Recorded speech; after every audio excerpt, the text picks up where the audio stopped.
Hey guys, Mike here with Academy.fm. Today we're going to be talking about using FabFilter Saturn to brighten up your sounds.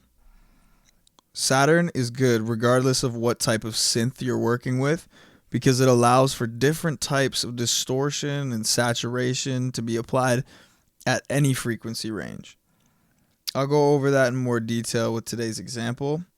Either way, Saturn is unusually good for giving you control over how you shape the character and tone of your sounds. Distortion and saturation are super important for bringing your sounds to life.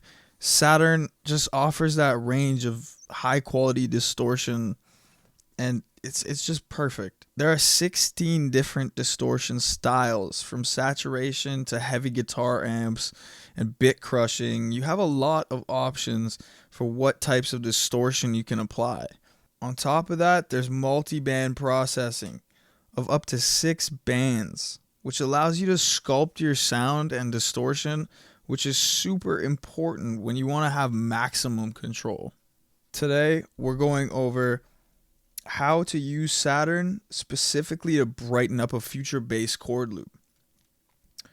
A lot of things you learn about Saturn can be applied to different sounds and samples, so even if you don't produce future bass, keep watching this video. Trust me.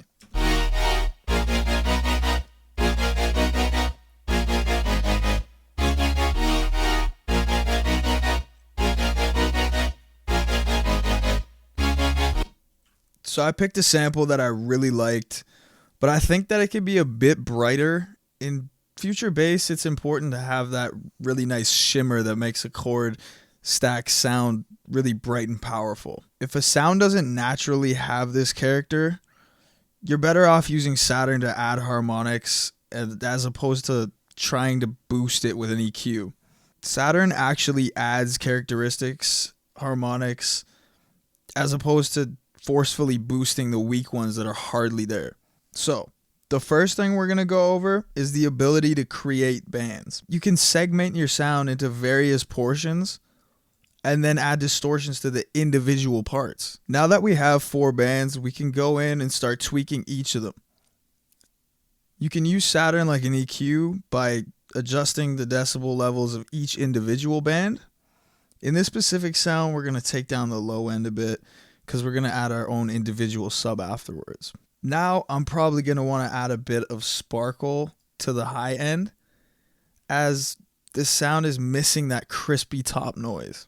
I'm going to select that top band and then pick what type of distortion I want to apply to that band.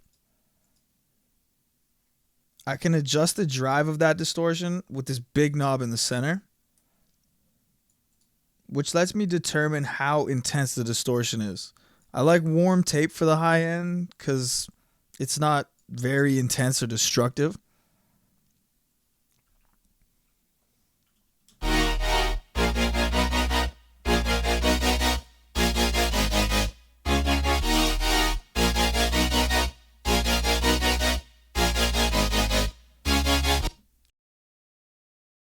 Now that I found that spot that I really like for the distortion, I can narrow in by soloing that specific band. I'm going to click that S at the top, which allows me to listen specifically to that frequency range.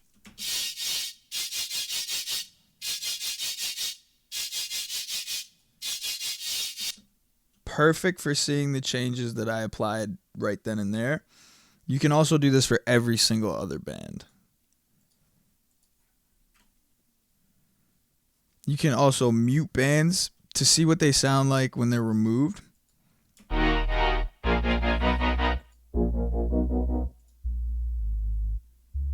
If I mute the high end of the spectrum, I can see the rest of the sound without the changes I made. This is useful when you want to tweak your sound without the bias of the changes.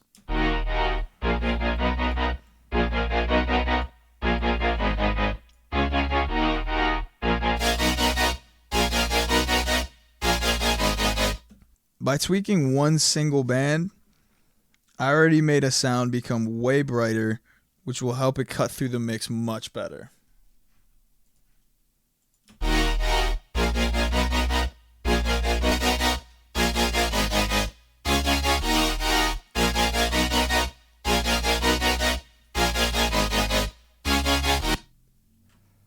You can try various distortions on various ranges to improve any type of sound. I find that Saturn brings the best results when I experiment. Once you get a good grip on how to use the basic principles I applied here, you'll be much better at shaping the sound to fit your mix. Even with the basic example I used today, I improved my sound immensely. I hope that you guys learned something about FabFilter Saturn that you can apply to your future sounds, tracks, whatever you guys do. Remember, sometimes the simple solution is the most effective one. Thanks for watching, guys. We'll see you soon.